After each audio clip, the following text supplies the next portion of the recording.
Magnet! Hey, welcome back to AP Physics 1. Today we're going to be looking at different types of magnets.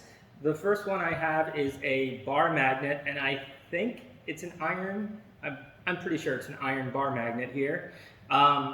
What's so special about an iron bar magnet is that it is ferromagnetic, meaning that you can magnetize the domains here.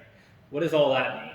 Well, you've got all these little dipoles, these little tiny magnets inside of here that are aligned in all different directions. You have this device, I think it's called the magnetization, I don't know, some device that you put this bar magnet in, and it'll take the domains that are aligned in all different directions, and it'll put it in an alignment so that all the north ends face that way, and all the south ends face that way. And when you have it aligned like that, you can get a pretty strong magnet. The issue with this is it's not permanent. So once you've magnetized it and it's going to have that strong magnetic field and it's going to be a very strong magnet, over time, the dipoles that are aligned, they're not going to be aligned anymore. So some of these little pieces are going to move that way, some of these pieces are going to move that way. So then all the north ends aren't going to be here, all the south ends won't be that. And what ends up happening is that it'll start to get weaker and weaker and weaker.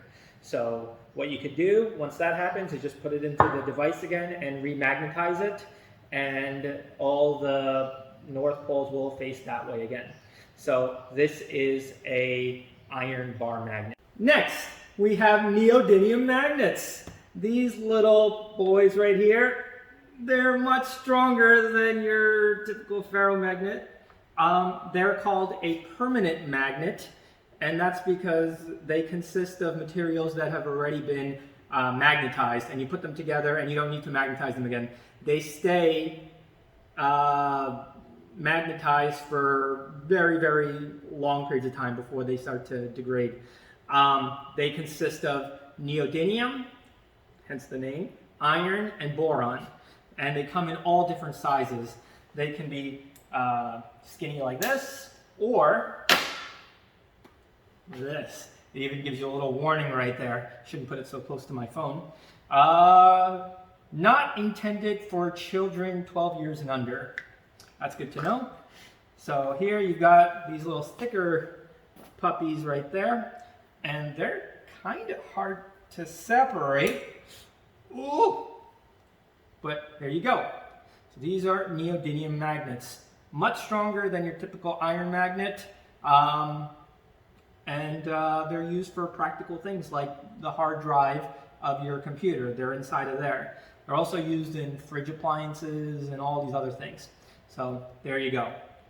The hardest part is putting them back together. Don't do this. Whatever you do, don't put your finger between them. Next, we have a superconductor. And a superconductor is not this. This is a compass. Where's our superconductor? There's no budget for one? Use my imagination? Okay. And finally, we've got the electromagnet. It's the cream of the crop. So, as it is right now, nothing, no magnetization right here. However, this electromagnet has got a copper wire that's been coiled around itself several hundreds of times, and we're going to run a current through there. So let's put that in there, like so. What you should remember is that current-carrying wires create a magnetic field. So when I put this on now, oh, I can feel it. I can feel it now. This is kind of hard to pull apart. We'll edit this out. And so, and that's how you do it. That's cool and all, but why are you here? Thanks for watching. I gotta start over.